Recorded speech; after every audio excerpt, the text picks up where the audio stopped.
പാല ഇത്തവണ തിരിച്ചുപിടിക്കുമെന്ന് ആവർത്തിച്ച് ജോസ് കെ മാണി. പാല നെഞ്ചിലെ പ്രാണനാണെന്നും പാലായുടെ മണ്ണ് എന്റേതാണെന്നും ജോസ് കെ മാണി വികാരാധീനനായി പറഞ്ഞു.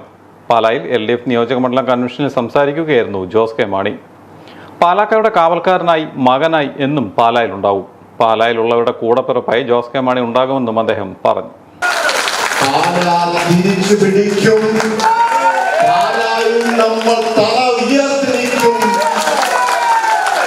അങ്ങനെയുള്ള ഒരു പോരാട്ടത്തിന് ഈ തുടക്കം ഉജ്ജ്വലമാക്കി മാറ്റിയ എൻ്റെ പ്രിയപ്പെട്ട നിങ്ങളെ ഓരോരുത്തരെയും ഞാൻ തല കുനിച്ച് അഭിവാദ്യം ചെയ്യുന്നു. എൻ്റെ ഹൃദയത്തിൽ നിന്ന് ഞാൻ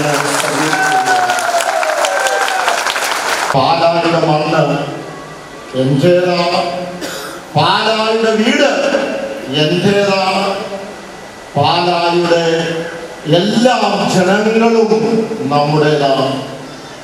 അത് മാത്രമല്ല, പാല എന്ന് പറയുന്നത് എന്റെ നെഞ്ചിലെ പ്രാണനാണ്. ആ പ്രാണനെ ഉപേക്ഷിക്കുക എന്ന് പറഞ്ഞാൽ, അല്ലെങ്കിൽ പാലായെ ഉപേക്ഷിക്കുക എന്ന് പറഞ്ഞാൽ ആ പ്രാണനെ ഉപേക്ഷിച്ചു എന്നാണ്.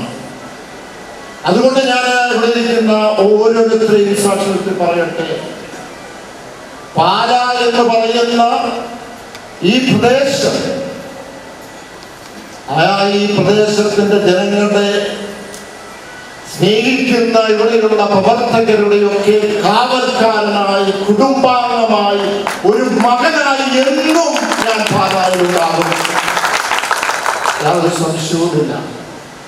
അത് മാത്രമല്ല, എന്നെ സ്നേഹിക്കുന്ന എന്നോടൊപ്പമുള്ള ഈ പ്രദേശത്തെ പാലായിലെ മുഴുവൻ ആളുകൾ, അവരുടെ കൂടെ നിന്നൊരു കൂടപ്പറപ്പായി, ഒരു മകനായി എനിക്ക് പ്രാണൻ ഉള്ളത്തോളം കാലം പാലായിലെ മണ്ണിൽ ജോസ് കെ മാണി ഉണ്ടാകും. പാല എന്ന് പറയുന്നത് എന്റെ പ്രാണന്റെ പ്രാണനാണ് പാല.